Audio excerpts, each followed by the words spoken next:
Menjadi gembala sebenarnya tidak gampang sama sekali ya, Pastor ya. Jadi saya harus benar-benar deal dengan keadaan itu sendirian. Karena banyak orang kan nggak bisa gitu Kak. Antara pelayanan dan kehidupan pribadi tuh nggak bisa masuk gitu. Anak pendeta kok dapat nilainya jelek ketika kita ada jam tangan baru terus diledek, itu perpuluhan bapak gue ya. Nyong, ingat ya, khotbah di depan 20 orang, kualitasnya harus sama seperti di depan 2000 orang. Aduh ini gue mesti lebih hebat dari bapak gue Oh, nih. Pastor Yohanes Nawai, wah, aduh, terima kasih banyak Pastor. thank you, Udah Clemens. mau Iya. ngobrol sama-sama nih Pastor. Walaupun pasti sebagai gembala Pastor, GBI Mawar Saron kan pasti ada banyak jadwal. Dengar-dengar mau visitasi jemaat nih Pastor bentar lagi ya. Iya, jadi puji Tuhan setiap minggu sekali kita ada kunjungan jemaat yang kita namakan visitasi ke Komsel, kelompok sel. Ngapain? Kan banyak orang mikir gini Pastor, gereja udah besar, ngapain sih masih tetap harus visitasi datang? Kenapa nggak di gereja aja gitu Pastor? Iya, soalnya kalau visitasi itu kesempatan di mana saya bisa lihat rumah-rumah mereka, atau kadang-kala ada yang rumahnya gabung sama toko. Jadi ketika kunjungan itu ada satu lagi yang bisa kita lakukan, yaitu mendoakan rumah. Jadi anggaplah ketika misalnya ada jemaat baru punya rumah, biasa kan suka minta doa berkat dari gembalanya. Jadi ya saya pikir itu menjadi satu kesempatan berbarengan lah. Jadi visitasi sekalian doakan. Wow, tapi yang sangat luar biasa Pastor, aku dengar tuh kayak ada klausul nggak boleh kasih apapun ya Pastor. Oh iya, kita bikin aturan supaya waktu kunjungan itu yang pertama saya hanya boleh dikasih air secangkir sejuk saja seperti kata firman Tuhan. Terus yang kedua tidak menerima makanan di lokasi rumah. Terus yang ketiga juga nggak boleh dibawain bingkisan begitu. Jadi kalau bingkisan di Natal aja begitu. Luar biasa nih Pastor. Jadi menjadi gembala sebenarnya tidak gampang sama sekali ya Pastor ya. Artinya kalau kita lihat dari dua sisi ya Grey ya. Jadi yang pertama ketika saya rasa sebelum kita nyemplung full, saya pikir itu mungkin kerasa susah. Tapi ternyata ketika sudah nyemplung full, nyemplung penuh, itu malah terasa nikmat dan terasa menyenangkan. Iya. Wow, mungkin Pastor sekarang kan menjadi gembala yang menurut aku pribadi, gembala yang hebat, gembala yang Amen. sukses Thank you. Pastor. Thank Tetapi you. yang aku pengen tanya nih Pastor, masa kecil Pastor tuh bagaimana sih, lingkungan keluarganya seperti apa? Oke, ya sama kayak Grey juga, kita lahir di anak pendeta, di keluarga pendeta. Tentu lahir, apalagi di zaman saya sekolah itu, saya ini Gen X versi terakhir, artinya angkatan terakhir Gen X. Lalu saya lahir tahun 79, tahun 80 itu udah Gen Y, tapi Gen X-nya saya itu masih merasakan perubahan TV dari yang cembung jadi yang flat, merasakan peralihan dari dari telepon rumah yang masih putar. Grey pernah lihat nggak wujudnya tuh? Telepon rumah yang putar. Jadi ketika misalnya mau 021 0 diputar terus balik lagi 21 sampai akhirnya tagihan telepon naik, putarannya dikunci, gemboknya dipegang sama mama. Jadi dengan kata lain, melihat itu semua, tantangan di zaman saya dulu adalah perundungan atau bullying itu masih terasa kuat gitu. Misal contoh, ketika saya dulu senang main bola basket sama sepak bola. Jadi ketika main bola basket atau sepak bola, suka diledek-ledek. Ayo anak pendeta nggak boleh steal bolanya. Begitu, masa anak pendeta mencuri? Padahal kan lagi olahraga. Terus misalnya, anak pendeta kok dapat nilainya jelek. Nih pasti bapaknya nggak berdoa nih. Pas dapat nilai bagus, ya jelas aja karena bapaknya berdoa. Jadi kadang-kadang seperti itu menjadi warna-warni dalam pertumbuhan saya sebagai gembala. Kalau itu di luar gedung gereja. Kalau di dalam gedung gereja pun juga relatif ya ada nggak banyak sih, ada 1-2 orang yang bisa aja cuman ngeledek begitu. Misalnya ketika kita ada jam tangan baru terus diledek, itu perpuluhan bapak gue ya gitu. Gitu. Jadi ya hal-hal seperti itu walaupun bercandaan dari mereka, tapi ya buat saya atau buat Grey juga ngerasain itu ya cukup pengaruh lah ya gitu.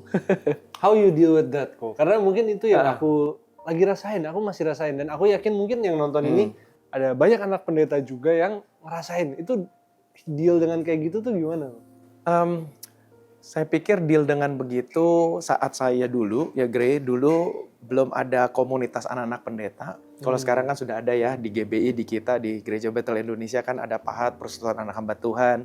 Di situ ada komunitas teman-teman.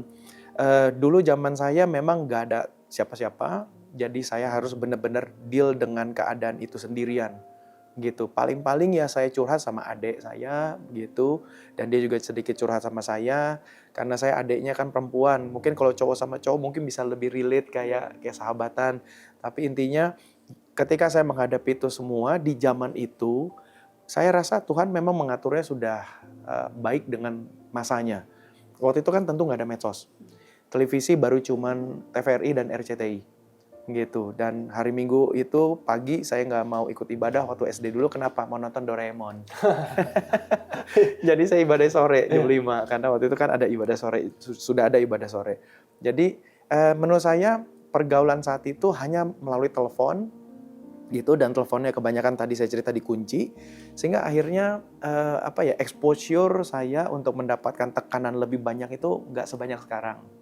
Kalau sekarang ini kan ada medsos, ada orang bisa ngefoto pakai handphone kan. Jadi misalnya kita lagi makan KFC, difoto anak pendeta masa makan KFC gitu. Jadi artinya exposure-nya lebih banyak lah sekarang. Tapi zaman dulu artinya saya bersyukur di zaman saya exposure nggak terlalu banyak lah. Kalau hubungan kakak dengan ayah kakak itu gimana kak? Kan kita kenal yang telah dipanggil Tuhan Om Yakob Nahua ya, the legend nih, kita lihat what a legend benar-benar. Dan pada masanya wow, Om Yakob benar-benar very very famous kak. Nah itu gimana sih kak hubungan kakak dengan ayah kak berarti? Ya, yang pasti Om Yakob itu karena saya yakin sama seperti Papa ya, Om Gilbert. Jadi berduaan itu karunia penginjil itu kuat sekali. Jadi ketika dalam pelayanan minggu di gereja lokal, Senin sampai Jumat itu kebanyakan udah keluar. Gitu. Jadi pelayanan ke daerah-daerah, pelayanan ke lokasi-lokasi yang selama ini mungkin kita nggak pernah dengar wilayahnya, nama kotanya. Nah itu selalu pergi. Jadi saya ngerasakan hari Senin pagi-pagi sekolah, bangun, ketemu Om Yakob sebentar, di drop ke sekolah bareng, lalu Om Yakob pergi ke kantor gereja, karena Om Yakob nggak bisa nyetir mobil. Yang nyetir itu Tante Rina, Mama. Gitu. Jadi zaman itu belum punya sopir. Jadi ya udah di drop barengan, lalu hanya pisah di situ. Om Yakob pergi ke kantor, kemudian malamnya nggak pernah ketemu, saya udah tidur, Om Yakob belum pulang, pelayanan. Atau enggak misalnya pas keluar kota. Jadi kebanyakan saya lebih banyak berinteraksi itu justru di gereja pada hari Minggu. Begitu. Dan seringkali ketika udah remaja khususnya, saya malah lebih banyak lihat Om Yakob saat berkhotbah. Jadi seperti koneksinya tuh seperti malah jemaat dengan gembala daripada anak dengan bapak lo gitu. Masih stres nggak sih kak jadi ada pendeta? Iya saat itu akhirnya mungkin karena saya terbiasa kali ya, Grey gitu. Jadi artinya ya udah karena terima keadaan aja gitu. Dan puji Tuhan lah di zaman saya nggak ada medsos sehingga saya nggak punya hal-hal yang saya bisa komparasikan sama orang lain begitu. Sebenarnya kalau di medsos kan saya bisa bandingkan. Apalagi kalau di medsos kan pastilah semua yang baik yang ditampilkan. Begitu. Yang bagus-bagusnya kelihatan di medsos. Jadi misalnya kalau zaman sekarang mungkin misalnya Grey merasakan kok anak pendeta yang ini bisa foto-foto sama bapaknya ya. Kok kenapa saya misalnya nggak banyak gitu. Nah zaman saya kan itu nggak ada exposure untuk hal itu. Sehingga ya udah saya terima keadaan aja, udah terima nasib lah begitu. Iya. Kalau dari kecil kakak pernah dipaksa nggak sih jadi pendeta? Nah, puji Tuhan untuk aspek itu enggak. Gitu. Pernah waktu itu saya kelas 6 SD kalau nggak salah, Om Yakob pernah iseng nanya. Saya kan kalau dipanggil sama Om Yakob kan Nyong, bukan Monyong ya begitu. Panggilan Ambon gitu. Nyong, mau jadi pendeta nggak? Lalu saya mendadak saat itu bilang begini, Grey. Kan papi tahu kalau mau jadi pendeta itu panggilan. Nah, saya yakin tuh Roh Kudus kali ya pakai mulut saya untuk ngomong. Lalu akhirnya Om Yakob jadi sadar juga, iya ya. Akhirnya sejak itu nggak pernah nanya lagi. Nah, singkat cerita ketika 2001 itu saya waktu itu sedang kuliah di Amerika, di Portland, Oregon. Nah, saya sedang liburan dulu ke Indonesia, kangen udah 1,5 tahun. Lalu Tuhan ngomong sama Tante Rina, bawa Yohanes ke Kupang, aku mau bicara sama dia di Kupang. Om Yakob masih bilang sama Tante Rina, emang nggak bisa ngomong di Jakarta aja, gitu. Tiket pesawat kan ke Kupang kan nggak murah juga kan, begitu. Emang nggak bisa ngomong di Jakarta. Terus Tante Rina bilang, udahlah, namanya Tuhan udah pesan. Singkat cerita di sana saya mengalami penglihatan untuk saya jadi pendeta, gitu. Nah dan sejak itulah ya udah jadi pendeta, langsung masuk sekolah Alkitab sampai lulus di Seminari Bethel, sampai lanjut lagi ke jenjang berikutnya S1, S2. Gitu. Jadi ya itu kurang lebih panggilannya lah. penglihatannya gimana? Penglihatan waktu itu KKR Om Yakob 3 malam di lapangan Merdeka, sekarang udah jadi lapangan Polda. Oh. Begitu, dulu masih namanya lapangan Merdeka. Nah, di situ Om Yakob KKR 3 malam, panggung dibikin besar, kemudian saya lihatnya Om Yakob naik panggung, malah saya lihat itu saya pakai jubah putih. Begitu, pakai jubah putih saya khotbah KKR, begitu ya, model KKR yang berapi-api. Ya udah, cuman saya waktu dapat penglihatan itu nggak langsung cerita sama Om Yakob. Nah, tapi waktu intinya ketika saya udah mulai cerita di tahun-tahun berikutnya, ya pada akhirnya Om Yakob happy juga bahwa akhirnya ya putranya yang tunggal, begitu jadi pendeta. Gitu. Wow. Terus kakak abis itu langsung pelayanan nggak? Nah, sebelum itu memang sudah pelayanan. Pertama kali saya pelayanan di gereja itu justru bukan di gereja sendiri. Oh iya? Iya, ya waktu itu pas di Amerika itu ada GBI Portland namanya. Jadi saya mulai terlibat pelayanan di sana. Dan itu pun sebetulnya semi terpaksa pelayanannya, kalau boleh terbuka gitu, Grey. Karena pendeta di sana kan ya kenal Om Yakob, lalu dibilang begini, kamu anaknya Pak Yakob masa nggak pelayanan? Gitu. Akhirnya ya udahlah, saya jadi harus pikul nama Om Yakob. Jadi pelayanan semi terpaksa dulu. Tapi karena ya di Portland komunitas mahasiswa Indonesia nggak besar, jadi kekeluargaannya itu kuat. Sehingga akhirnya pelayanan itu jadi seperti ya udahlah teman-teman pada pelayanan juga lah. Gitu akhirnya ya udahlah. Gitu. Jadi istilahnya jemaat dan pelayan itu hanya tinggal tuker-tukeran aja. Minggu depan yuk jemaat, minggu depan kita yang pelayan. Minggu depan lagi kita yang jemaat, yang pelayan. Jadi lebih ke seperti itu, akhirnya saya percaya ini Tuhan ngatur supaya saya juga bisa mulai mencintai pelayanan gitu. Pas mulai pelayanan di gereja sendiri gimana kak? Nah itu tentu ketika pelayanan di gereja sendiri ada stigma yang di otak saya, kayaknya pasti orang bandingin dengan Om Yakob, bayang-bayangnya Om Yakob itu kalau dalam istilah bahasa Inggris kan kita mesti pakai sepatunya kan ya, begitu. Padahal ukuran kaki beda, jadi ya itu tekanan yang memang nggak mudah. Pertama kali dulu khotbah di gereja, tentu di ibadah umum, yang paling sulit adalah khotbah Om Yakob hadir dan melihatnya dan mendengarnya. Itu tantangannya gini, kan berharap sementara jemaat amin. Lalu kadang-kadang berharap Om Yakob ngomong amin nggak ya, begitu. Ketika jemaat tepuk tangan gitu nih, Om Yakob saya langsung lihat gitu, Om Yakob tepuk tangan nggak, begitu. Tapi puji Tuhannya Om Yakob tepuk tangan, gitu. Om Yakob juga ikut amin, artinya gesturnya itu kelihatan. Dan itu satu boost semangat lah yang saya dapat lah. Jadi ya intinya saya dapat support juga dari Om Yakob. Dan saya pikir itu yang saya ngerasain, makanya saya pengen support anak-anak pendeta juga yang lain begitu. Pernah nggak ngerasa ada di dalam bayang-bayang ayah gitu atau orang tua? Kan banyak anak pendeta tuh stres kok, karena mereka mikir kayak, aduh ini gue mesti lebih hebat dari bapak gue atau kayak kemanapun gue ada pasti orang tuh mau ngomong sama gue karena gue anak pendeta gitu. Misalnya contoh aku, orang pasti pertama ngeliat aku bukan Gravens, bukan, tapi ini anaknya pendeta Gilbert ya. Nah gitu kok. Pernah nggak kok merasa kayak gitu? Artinya itu selalu ada, gitu. Bahkan seringkali saya ngalamin, khususnya ketemu dengan orang-orang yang pernah berinteraksi dengan Om Yakob di zamannya. Artinya orang yang lebih senior dari saya, itu cukup sering mereka salah nyebut. Shalom pendeta Yakob, maksud saya pendeta Yohanes. Akhirnya Grey, ada ya tentu Alkitab juga yang balik lagi jadi penghiburan saya. Akhirnya saya suka nguatin ke diri saya sendiri atau saya ngeguyon balik ke bapak atau ibu itu. Saya berkata gini, nggak apa-apa Pak, nggak apa-apa Bu untuk salah nyebut nama. Karena ya kan firman Tuhan berkata barang siapa lihat anak sudah lihat Bapa. Gitu. Jadi saya bilang begitu, itu juga untuk menghibur saya. Karena kalau nggak awal-awal dulu kan itu lumayan tantangan berat ketika bayangan itu selalu ada. Wow, terus apa sih tantangan yang paling berat nih dalam pelayanan Koanes?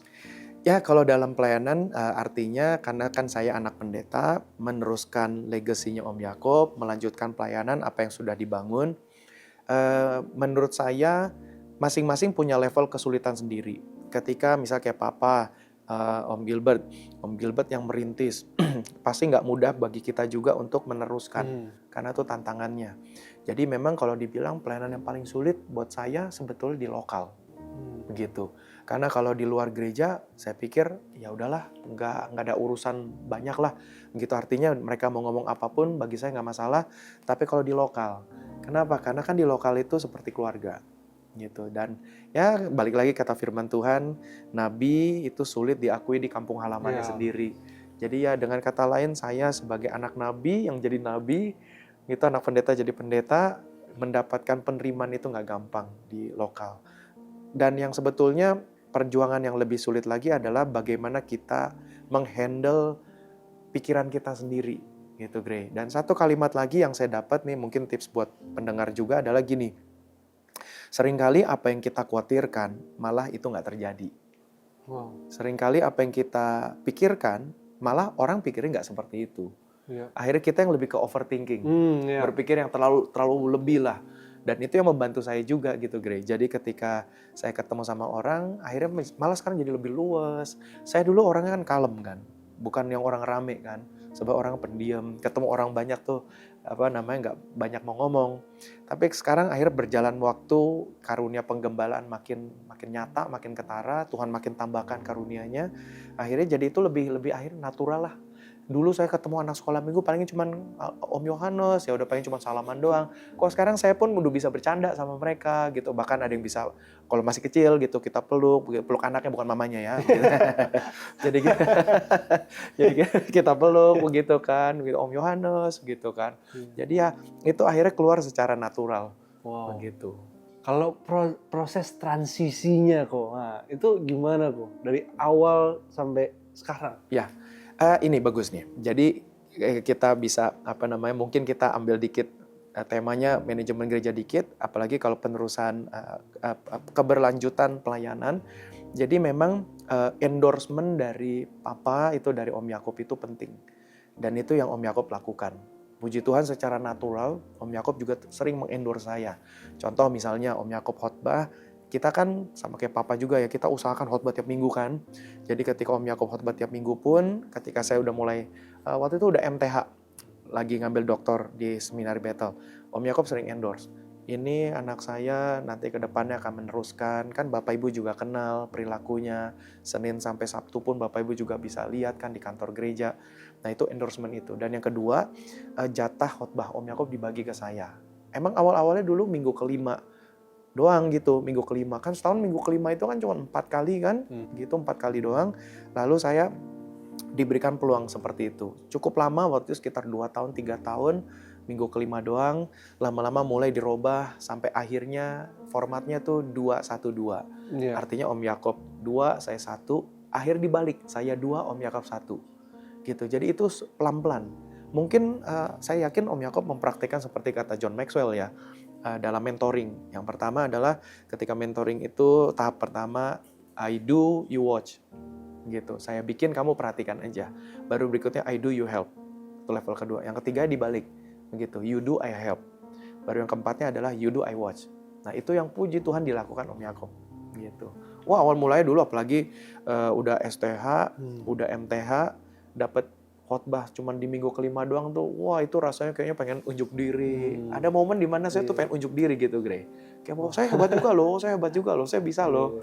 Begitu. Wah itu struggling yang cukup nggak mudah. Gitu. Apalagi dalam rapat-rapat majelis gereja. Gitu kan pengen unjuk diri kan, STH sarjana tinggi hati, MTH makin tinggi hati. Jadi kan wah kayaknya pengen unjuk diri kan, pembuktian. Nah itulah akhirnya saya mencoba memaksa, saya mau pakai sepatunya Om Yakub sendiri. Begitu jubahnya Om Yakub saya paksa sendiri.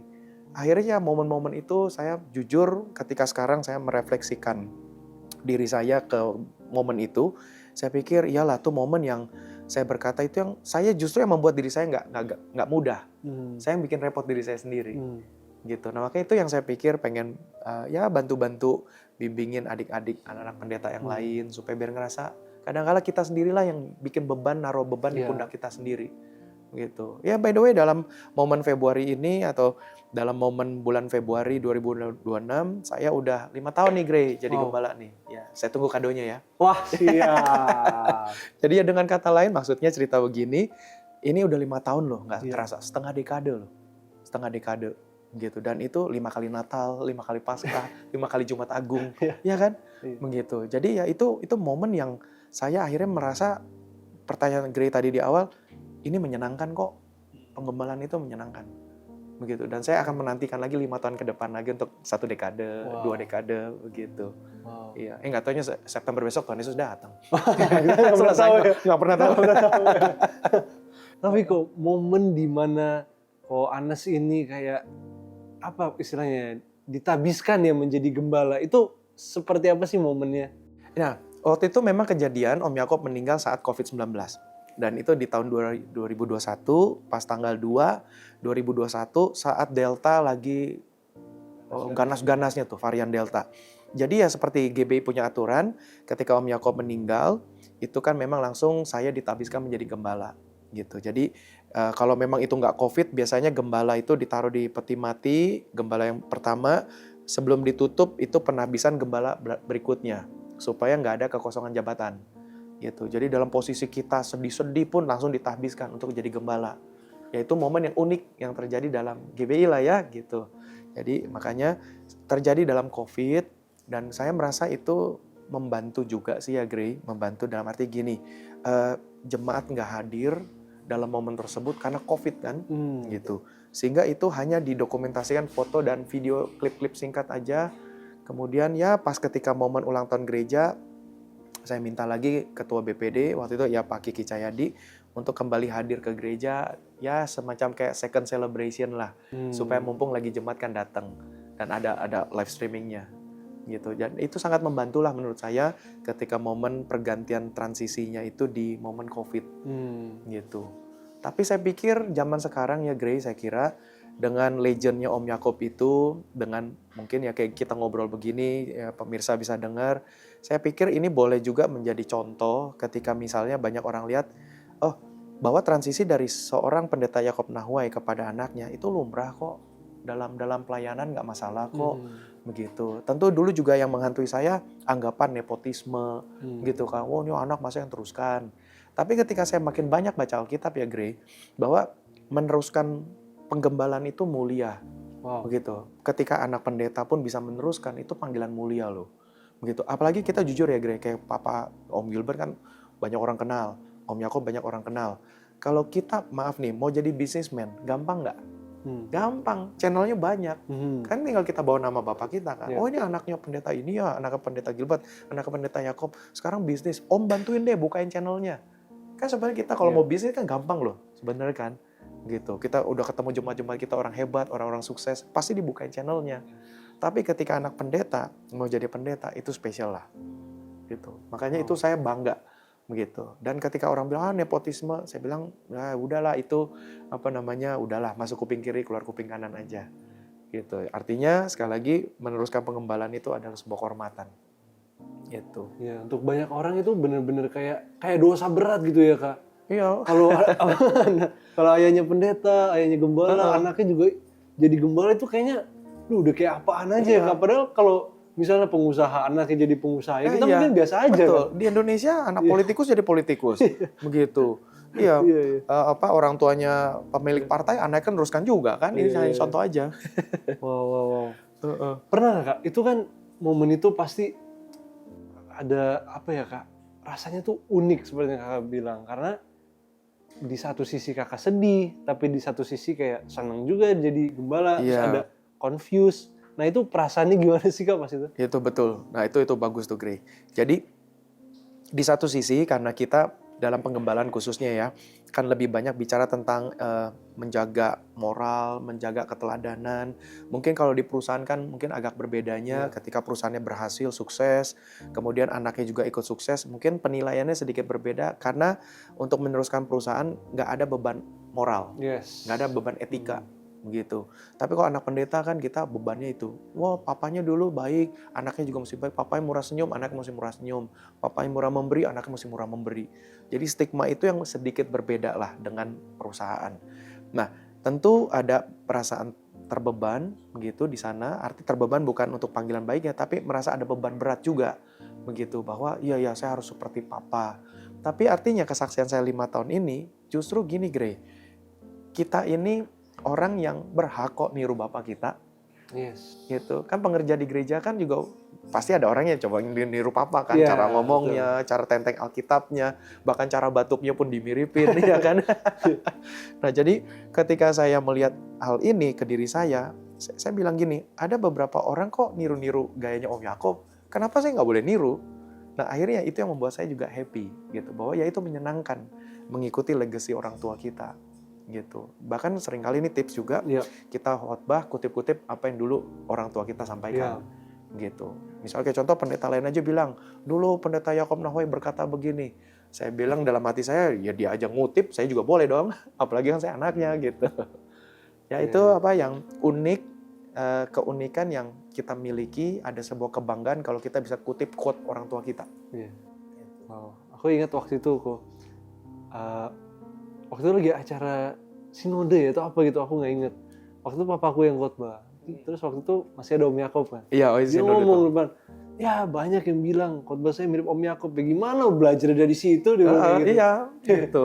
Ya, jadi Wow. artinya buat gereja juga gitu, is okay kok. Orang kan ya mau ngikutin papa Iya, ya nggak iya. apa-apa. Wow, dan itu kan kakak bisa dibilang masih cukup muda kak menjadi gembala. Ada banyak mungkin jemaatnya orang-orang yang lebih senior.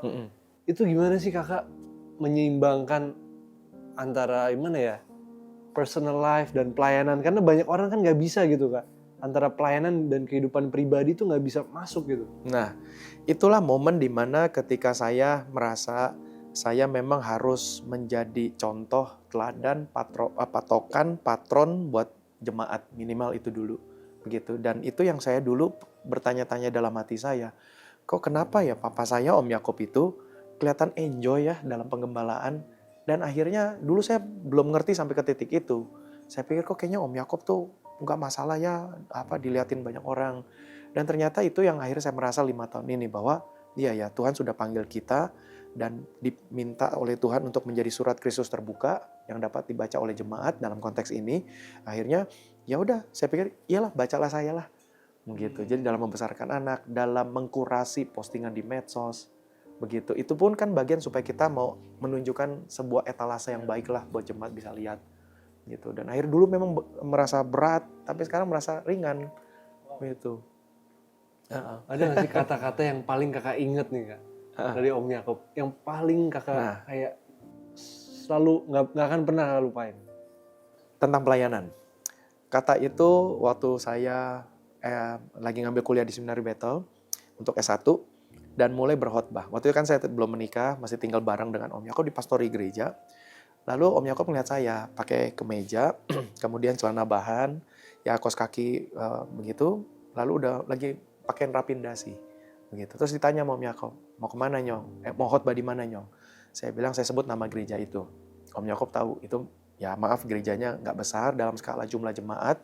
Lalu Om Yakob bilang gini, Nyong ingat ya khotbah di depan 20 orang, kualitasnya harus sama seperti di depan 2000 orang. Wow.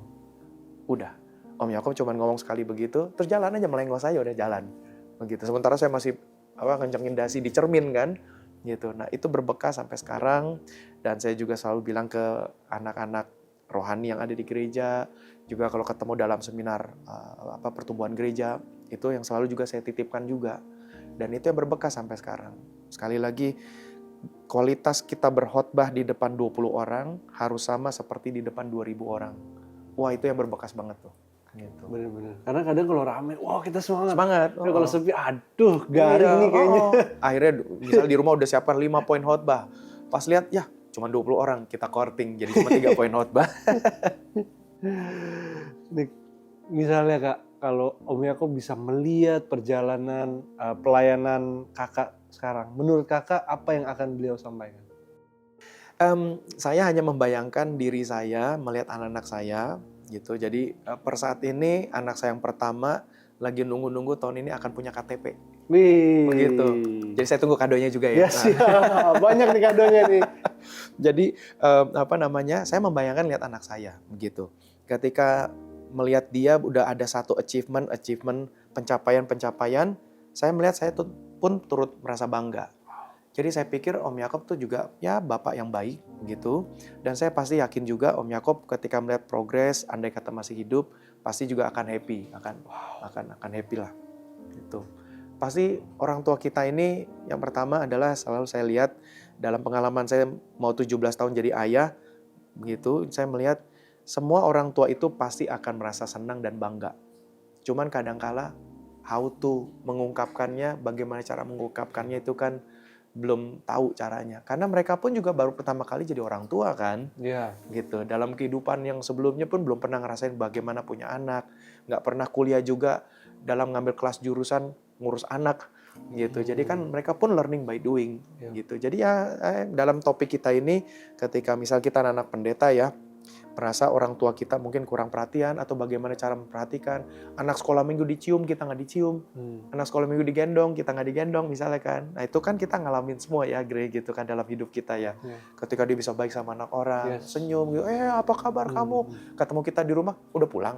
Cuman ngomong gitu doang kan. Akan bisa beda ya begitu treatmentnya. Tapi saya akhirnya mulai memaklumi. Iya ya, saya pun juga merasa orang tua seringkali bingung cara menunjukkan kasihnya dan sayangnya kepada anak. Apalagi anak kan bertumbuh. Begitu. Waktu dia ngerasain dulu waktu kecil diantar sekolah, dicium di depan teman-teman kita happy. Pas mulai remaja mau dicium ya, apa sih cium-cium? Akhirnya orang tua pun kan learning by doing kan, Grey. Jadi mereka pun mulai merasa, anak kita udah gak mau lagi dipeluk ya. Dan orang tua kita pasti gak tahu caranya gimana untuk mendekatkan lagi gitu loh. Menghadapi kita yang siklusnya ke remaja, ke pemuda, terus udah menikah, udah ada pasangan, pasti orang tua kita juga bingung kan cara bawa dirinya gimana. Takutnya salah, udah ada mantu sekarang, kalau saya ngomong gini ntar mantu tersinggung. Nah gitulah, jadi saya mulai merasakan bahwa nggak gampang menjadi orang tua. Jadi dengan gitu saya jadi ngerti bahwa iya ya dulu Om Yakov tuh sebenarnya baik kok pada prinsipnya, cuman cara mengungkapkannya bingung juga. Ya ujung-ujungnya kita jadi tahu tentang hati Allah Bapa kan, hati Bapa di sorga. Dengan kita punya anak, pengalaman dengan orang tua, akhirnya kita bisa menyelami kasih Allah yang begitu sempurna. Wow. Jadi khotbah ya, abis ini kita kolektif. Wah siap. Udah kena 3 kali todong ya. Siap. Hat-trick. Wah itu luar biasa. Beda ya, kadang kita, iya bener-bener apa yang kakak bilang, bahwa kita jadi anak tuh kadang kita terlalu blaming orang tua kita. Orang tua saya gini, orang tua saya gini. Tapi mungkin nanti juga lu juga rasain sendiri gitu. Iya nih buat anak-anak muda juga kan yang lain yang nonton kan, yaitu adalah seringkali mungkin anak-anak orang tuanya bukan pendeta seperti kita, bisa aja bisnismen, papa udah capek ngadepin macet Jakarta, macetnya jalanan, lalu pulang ke rumah udah capek gitu. Jadi ya kita mulai bisa memaklumi bahwa masing-masing kita tuh perjuangan tuh juga banyak, apalagi kita laki-laki ya Grey ya, gitu, bahwa seringkali model cara berpikir laki-laki dengan perempuan kan berbeda. Kalau laki-laki nanti Grey makin bertambah umur, makin banyak masalah, kita makin banyak diem. Jadi pulang ke rumah tuh pengennya cuma diem. Kadang-kala cuma ngeliatin jendela, jangan minum kopi atau teh atau air putih. Dan itu kita menemukan solitude ya, menemukan ketenangan di situ. Beda dengan perempuan mau cerita, gitu. Akhirnya lama-lama ngerti, balik lagi kepada ayah dan ibu kita, papa mama. Gitu, bahwa iya ya kalau papa pulang ke rumah tuh diem, udah kayaknya cuman duduk doang, seakan-akan kayak nonton TV tapi kayaknya blank. Akhirnya saya jadi ngerti gitu. Jadi ya kayak gitu ya tinggal saya dampingin, sama-sama diem aja gitu. Jadi tips buat anak-anak muda juga nih, misalnya temenin papa yang udah capek pulang dari kantor, dari pekerjaan, dia lagi duduk di sofa, duduk aja udah diem aja, temenin aja. Dan itu beda loh gitu. Dan saya ngalamin.